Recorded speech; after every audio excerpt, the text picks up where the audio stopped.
Assalamualaikum warahmatullahi wabarakatuh. Perkenalkan, nama saya Sydney Pratiwi, nomor induk mahasiswa 211010088. Saya dari kelas PAI 3 semester 2. Nah, pada video kali ini saya akan menjelaskan materi tentang pusat dan lembaga pendidikan untuk memenuhi tugas ujian tengah semester pada mata kuliah dasar-dasar pendidikan. Baik, langsung saja. Apa itu lembaga pendidikan? Nah, secara umum, pengertian lembaga pendidikan adalah suatu institusi atau tempat di mana proses pendidikan atau belajar mengajar berlangsung, di antaranya pendidikan di dalam keluarga, sekolah, dan masyarakat. Nah, apa saja macam-macam lembaga pendidikan? Yang pertama yaitu lembaga pendidikan keluarga. Nah, sebagai transmisi pertama dan utama dalam pendidikan, keluarga memiliki tugas utama dalam peletakan dasar bagi pendidikan akhlak dan pandangan hidup keagamaan. Nah, dikatakan pertama karena keluarga adalah tempat di mana anak pertama kali mendapatkan pendidikan. Nah, kemudian yang kedua, lembaga pendidikan sekolah. Nah, karena terbatasnya kemampuan orang tua dalam mendidik anaknya, maka dipercayakanlah tugas mengajar itu kepada orang dewasa lain yang lebih ahli dalam lembaga pendidikan formal, yaitu guru. Sekolah sebagai wahana pendidikan menjadi produsen penghasil individu yang berkemampuan secara intelektual dan skill.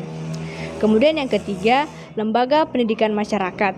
Nah, pendidikan di lingkungan masyarakat adalah pendidikan non-formal yang dibedakan dari pendidikan di keluarga dan di sekolah, yaitu bertujuan sebagai penambah atau pelengkap pendidikan formal dan informal dalam rangka mendukung pendidikan sepanjang hayat.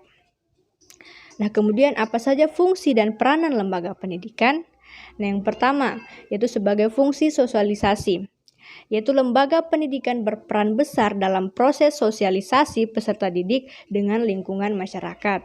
Kemudian yang kedua, fungsi pengendalian sosial, yaitu lembaga pendidikan juga berperan dalam hal kontrol sosial dengan cara menanamkan nilai-nilai, norma, dan loyalitas tatanan tradisional kepada para peserta didik. Nah, kemudian yang ketiga yaitu melestarikan budaya. Nah, lembaga pendidikan punya peranan penting dalam mengajarkan keanekaragaman budaya nasional terhadap peserta didik. Kemudian yang keempat yaitu sebagai seleksi, pelatihan, dan pengembangan manusia. Nah, lembaga pendidikan juga memiliki fungsi dan peranan yang sangat penting dalam proses seleksi, pelatihan, dan mengembangkan individu yang berkualitas bagi dunia kerja dan dunia bisnis. Nah, kemudian apa saja jenis-jenis lembaga pendidikan itu? Yang pertama yaitu ada lembaga formal. Contohnya yaitu sekolah dasar atau SD, SMP, SMA, dan perguruan tinggi. Kemudian yang kedua yaitu lembaga non-formal, yaitu contohnya lembaga kursus dan pelatihan, majelis taklim, kelompok belajar, sanggar, dan tempat penitipan anak. Kemudian yang ketiga lembaga informal.